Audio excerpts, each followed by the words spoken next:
Welcome to the Valley Politics History Interviews. I'm Terry Christensen.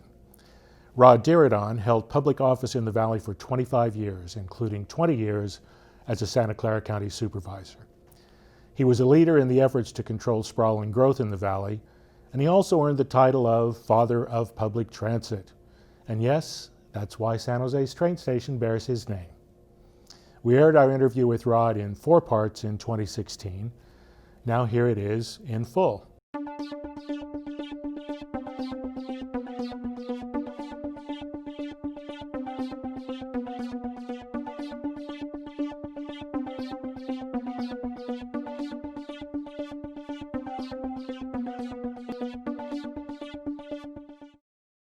Rod Diridon, thank you very much for welcoming us into your very interesting office here at the Mineta Transportation Institute. Nice to have you, Terry. We're going to talk about your long political career, almost 25 years in office, including 20 years as a county supervisor. But first, tell us a little bit about what you've been doing since you left public office. Well, I left in 1995 because of term limits being adopted. And I was asked at that time by the directors of the newly created Mineta Transportation Institute to assume the executive directorship of that National Transportation Research Center. I had been the chair of that board, and I wrote the legislation that Congressman Mineta carried to create it, and so it was a natural evolution. The position didn't pay very much, but I've never worked for money, and it evolved up now so that it's become a very powerful think tank. Has 230 PhDs in 9 countries, working on 40 projects currently. We are the lead institution over 9 other universities. The money comes through us. We guide them in doing the research, and we publish the research for all of them. So it's quite powerful now. We have a master's in transportation management. The state university system allows us to do through San Jose State, and we do it through video conferencing, through the Caltrans video conference network to 28 sites, 4 nights a week, all over the state. So it's quite a good thing. We have almost 1,000 graduates now, many of them in executive positions in transportation. And this pretty much started from scratch when you took over to grow to this scale. There was nothing in '95 except a grant from the federal government to get it started. I arranged matching funds from the state, and we've continued on that basis. After being created by law, we won competitions in 5 of them now, and I expect we would continue and do very well. And you're retiring from the position of executive director, or becoming executive director emeritus. I have become executive director emeritus. Smartest thing I did was to hire Karen Philbrick, Dr. Philbrick, who is a whiz, and she's the new director and doing a great job. Always a challenge in finding the right successor, so congratulations for that. Thank you. Let's go way back in your career, though, back to the 70s. So I first became aware of you, not when you were on the Saratoga City Council, but when you were doing public opinion polling with the Diridon Research Corporation. Oh, yes. We were both children. What got you into that line of work? My favorite professor in my graduate work was Ted Seeloff. He was a statistics professor. Where did you do your graduate work? San Jose State. Well, of course. Absolutely. My family has 10 degrees from San Jose State University. So far. And we're more coming. And so I took a statistics class from Ted, and then I'm dyslexic, and I thought I'd have a hard time. But statistics is pure logic, and I can do it in my head. And so it just clicked, and I was a whiz at it. And so I took another class from Ted, and then we started talking about starting a business after I got out of the Navy. And we did. I went to work for Lockheed at first, get things settled, and then we started a business. And then he couldn't be involved in the business because one of our first clients was San Jose State. And so I settled down with a couple of other members of a board, many of whom you know, and made a success out of it. Well, I just happened to find the Ah. survey you did for the Janet Gray Hayes for Mayor campaign in 1974. I'll be I darned. was volunteering on that campaign. Do you want to know how you did? Yes. Well, you were within 2 percentage point of the final percentages in the primary, which is pretty good. It's well within the margin of error. Oh, yes. And in a primary, surveying's always a little more challenging. Because of turnout. Anyway, right. So We did the same thing. When this really showed that we were going to be successful was the McCorkadale-Quinn campaign, 1972. 72. And we'd been going for about 2 years, but in low visibility work. And then this came up, it was higher visibility, and we came out right on the percentage point. And I was doing commentary work for Channel 11. You later did that yourself. And I remember Fred Lacoste saying, "How could you be so accurate?" I said, "Well, these statistics don't lie." Well, something else happened in 1974. You ran for county supervisor. Yes. You ran against Ralph Merkins, a long-time, old guard county supervisor. You were at that time a city council member in Saratoga, right? And That's right. one of the youngest ever elected. But so young city council member, starting a fairly new business. What on earth led you to run against such a long time, such an entrenched incumbent for county board? Well, I think two things. One, I was precocious. We were both very young then, Terry, as you recall. Yeah. And we were too dumb not to realize that we couldn't conquer the world. And the second is that we worked very hard in 1972 to adopt a measure that directed the county to use their excess sales tax, not sales tax, property tax revenue, it's coming from amortizing bonds, to build an arena, sports arena. A lot of people like Tony Ritter and Hal Gilliland and others worked on that campaign, the labor unions, and so on.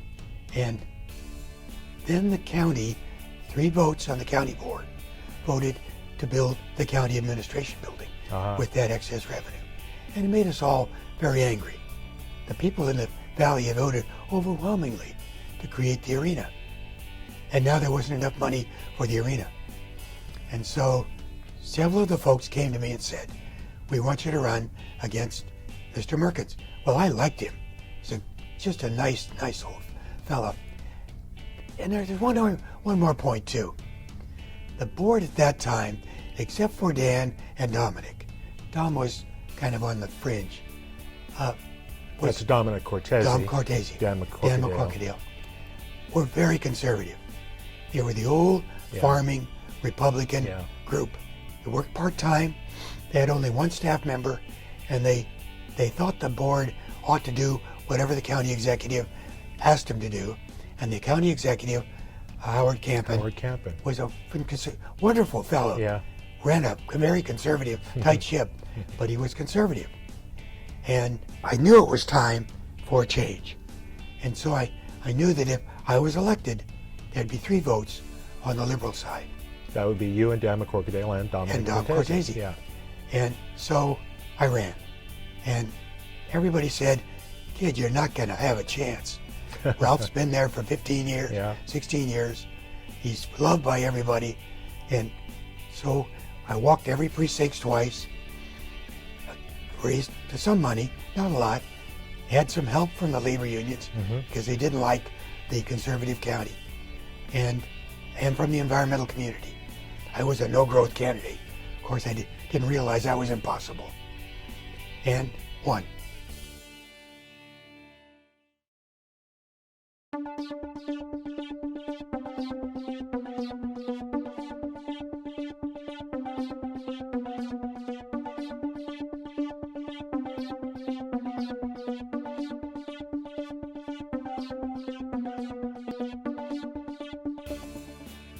Let's start with how county politics changed while you were in office. Over that, it's a 20-year period, 3 of you as liberal votes to start with. Well, 2.5. 2.5. Remember, Dominic was an old, relatively Democrat, but a conservative farming family, and his heart was with the Liberal side, but he couldn't vote there because the constituency came down on him like a ton of bricks when he tried to. So when I was elected, there was Dan and I, and then Jerry Steinberg replaced Vic Calvo. Right. And so all of a sudden, we had a strong 3-vote majority, and Dom came with us most of the time then.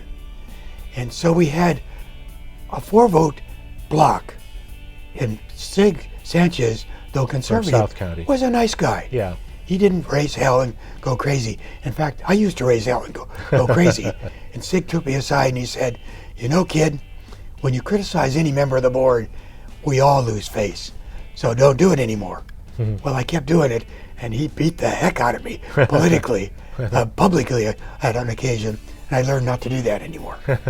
And then when he left a few years later, he left me with the responsibility of keeping peace on the board, and I tried to do that. But let me tell you what happened, answering your question. At the end of the 70s, we had several votes that were life-changing votes for me. The first one was environmental, and it was to stop what was called 4x4 developments. At that time, you couldn't divide a piece of property into more than 4 parcels, and that was a token effort at keeping the farmlands. But the developers got the idea that you divided it by 4, and then you immediately filed the land use maps to divide each one of those by 4 by 4 again, Yeah. and then again and again, until you had cities on old farms. Right. And it was happening all over the valley, so I'm sure we broke the Brown Act back there, but there wasn't much Brown Act then. But we got together and had a vote on one evening. Remember, our votes were televised then. And we had a 4-vote majority in instructing the planning department not to accept any more subdivision map requests. That froze development in the unincorporated area on an evening with no notice. You can do that with 4 votes. You can't do it with 3. And the next day, there were recall petitions out on Dan, Jerry, and myself, and they didn't make it. We were defended by a lot of the population, by the Chamber of Commerce, the Mercury News, the labor unions, the environmental groups, and so on. So the recall didn't go anywhere. But I thought that I would be recalled. There were 1,000 people in the audience from the farming community, farm labor, and so on, that thought that they were defending the farmers. That was one vote. The second vote was the gay rights ordinance. I didn't know much about gay rights. I came from a little community in Northern California that didn't understand what that meant. Came down here, and my instinct for fairness put me on the right side of the issue in favor of the ordinance. This is 1979 again. This right? is 79, but there was no gay rights ordinance in the state of California at that time. And I was just reelected and getting ready to run for the state senate. In fact, I was running for a vacancy that Jerry Smith was leaving because he was becoming a judge. And I was ambivalent about the ordinance. I knew it was right, but I couldn't get myself to, in effect, sacrifice my career, because that's what I thought I was doing. Yeah. And in fact, I did. It was what happened. And so on the night of the ordinance, we had the chambers full, the guest chambers full, and the foyer out clear to the street full of conservative church people, all speaking against the ordinance. I was the chair of the board at the time. And so I had to be the spokesman of the board. And I listened, and I listened, and I listened to 8 hours of public hearings on that issue. At the end of that 8-hour period, I was convinced, absolutely, that this was the right thing to do. I was doing the right thing. And secondly, I was convinced that it was worth sacrificing going to the state senate. So the opponents persuaded you?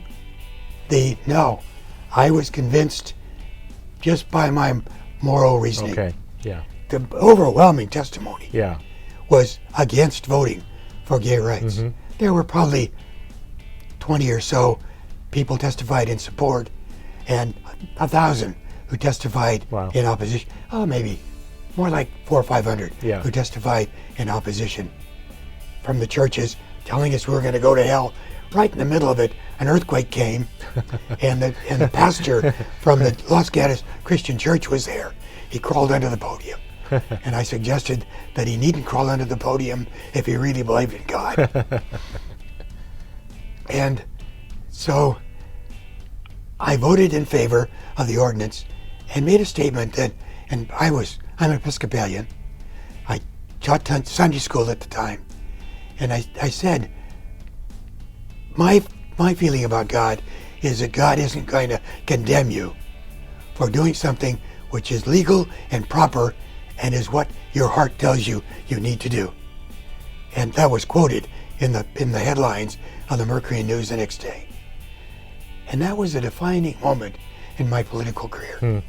From that time forward, I never listened to what the public, very contrary to an old pollster, but I never listened to the public.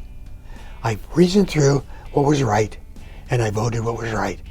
Did the same thing about several months later on solar, requiring solar photovoltaic and hot water on new homes in the unincorporated area. And a lot of people against that. And we voted for it, first in the state, and then the state preempted us with a more lenient ordinance. But those were defining moments. And that allowed me, from that time forward, not to have to worry about who was supporting or who was opposing, but rather to reason through what was right according to my values, and to do it early so that I could fight for it so I could be a leader.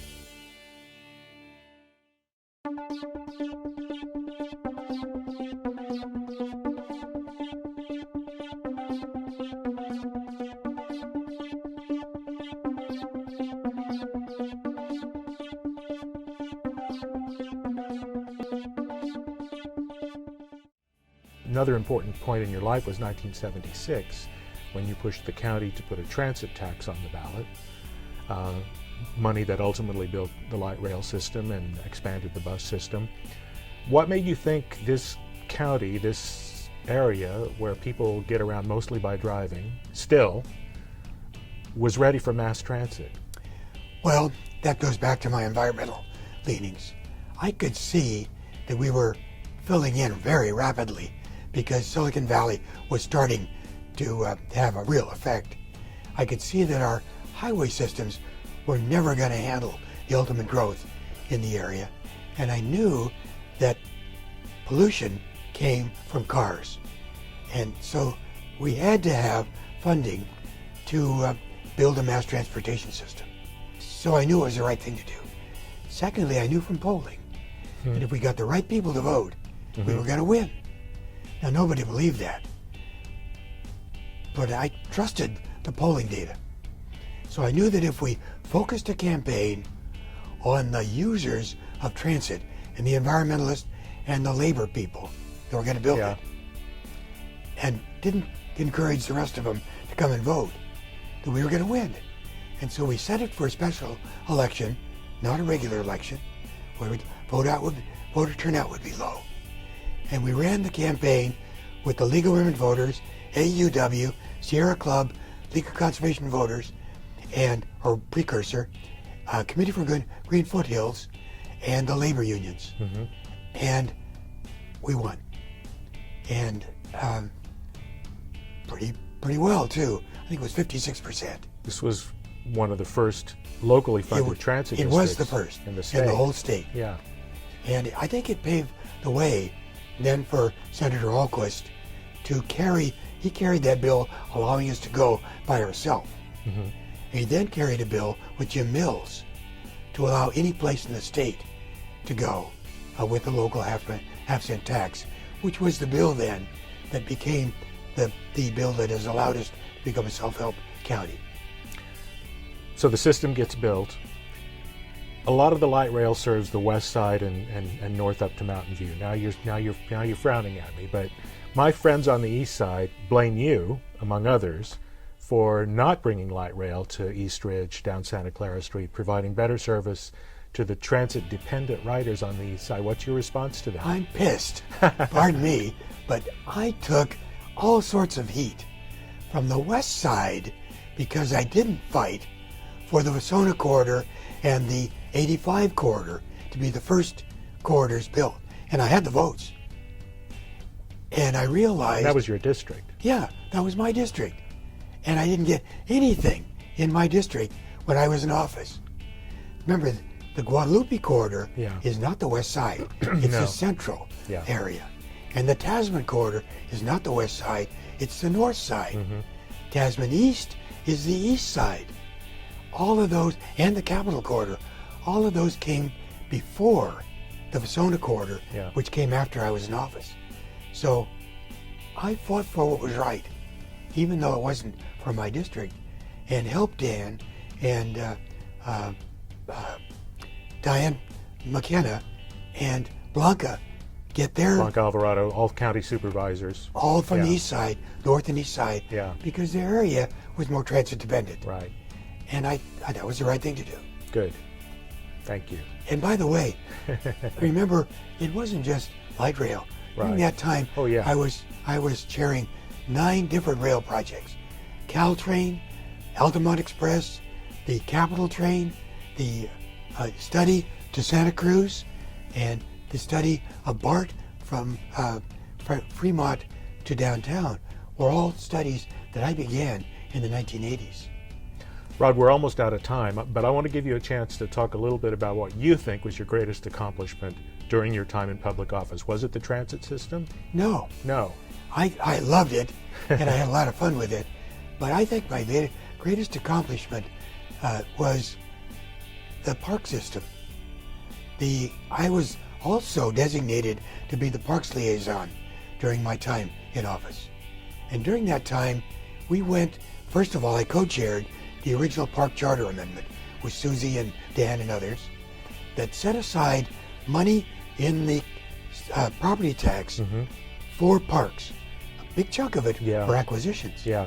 And when I then became lead on parks, I made sure that money went to buying a band of land, as much as we could, around the developed area to create a barrier through which you couldn't develop, which stopped urban sprawl.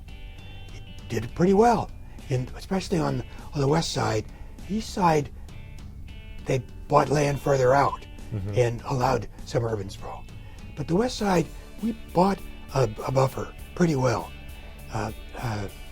Sanborn Park, Skyline Park, and so on, around through Los Gatos. And we went from 800 acres of county parklands when I was elected to 43,000 acres when I left office. And that's the legacy, I think, that the public's going to see. They're not going to know I did it, but I'm very proud to have been the lead on that. At the very end, I turned it over to Diane McKenna, and she carried on during her time because she served longer than I did before term limits took effect. Well, that County Parks Charter Fund has been incredibly valuable for the county and has really shaped the valley in significant ways. So congratulations. Well, that's where that's where my heart was. But I love the trains too. We know that. We wish we had more time to talk about trains. We know you've been a big supporter of high-speed rail, for example. Well, I chaired that for 3 years, served on the High-Speed Rail Board for 10 years, and I'm still chair of the U.S. High-Speed Rail Association. We'll have to do another show on that. Not where are they now, but where are you right now on that. So we'll come back to you on that. I'll look forward to it. Great. Thank you. Thank you, Terry.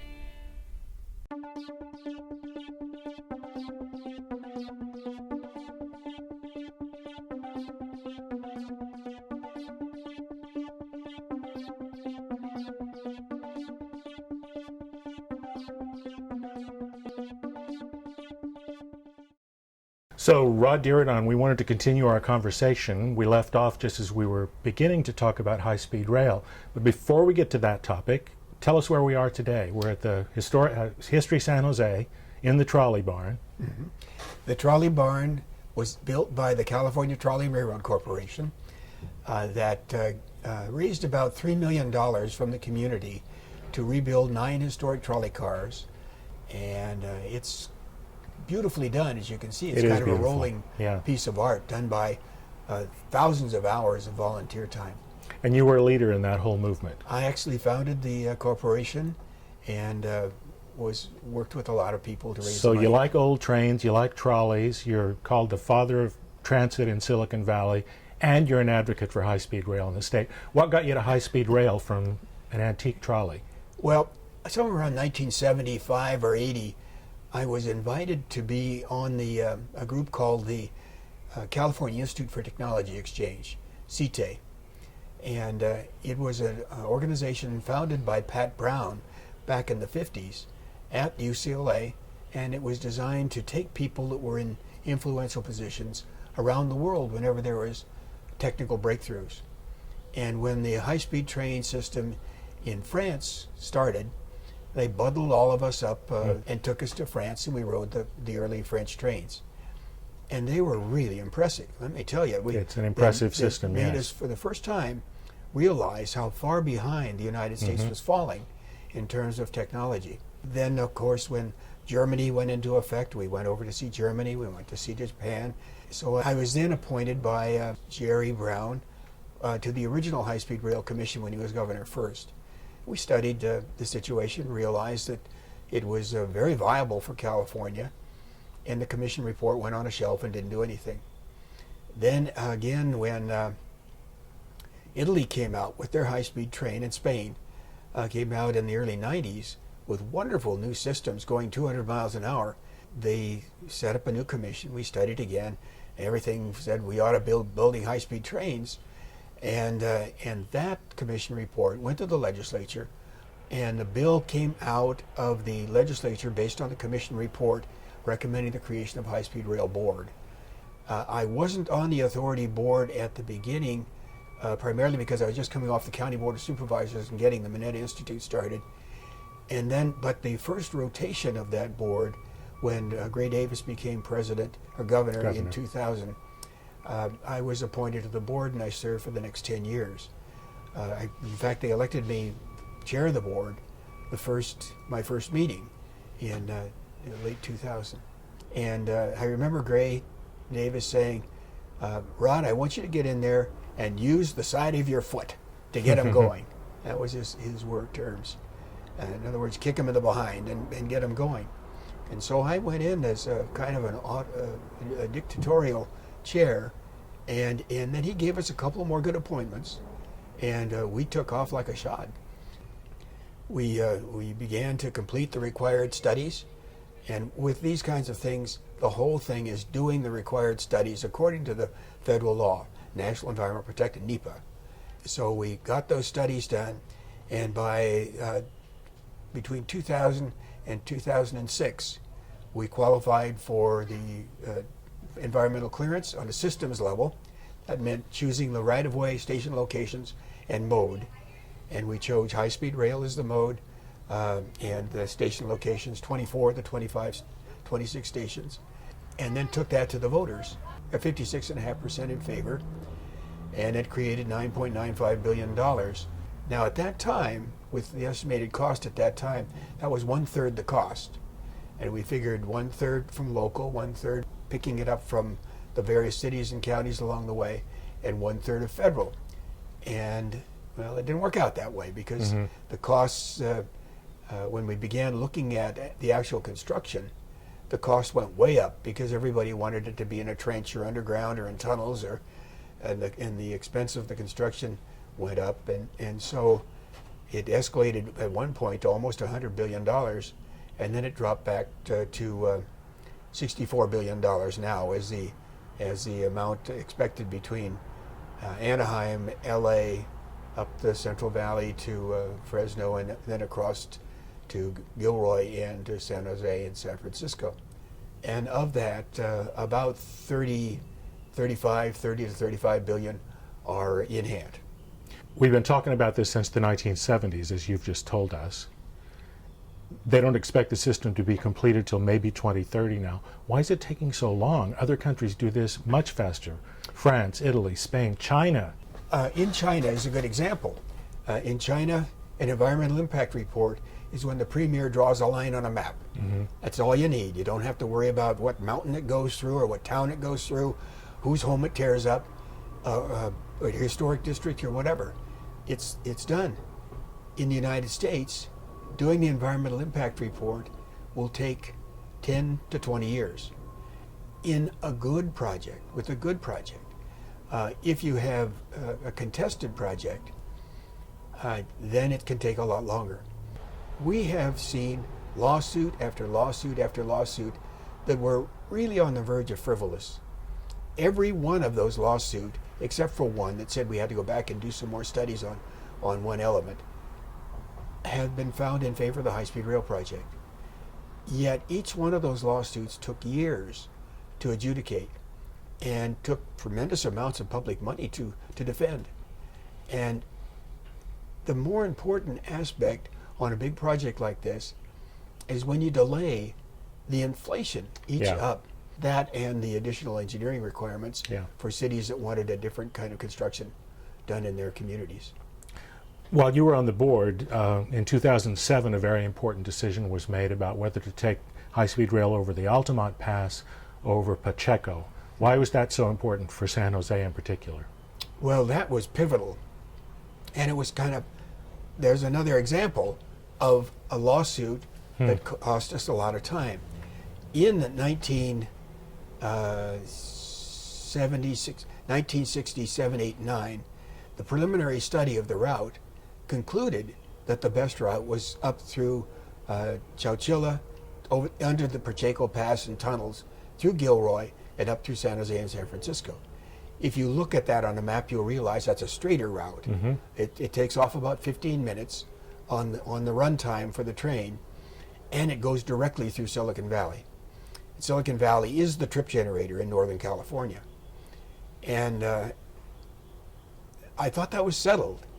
Yet in 2001, when we adopted the preliminary study, the systems level alternative analysis in environmental clearance, and then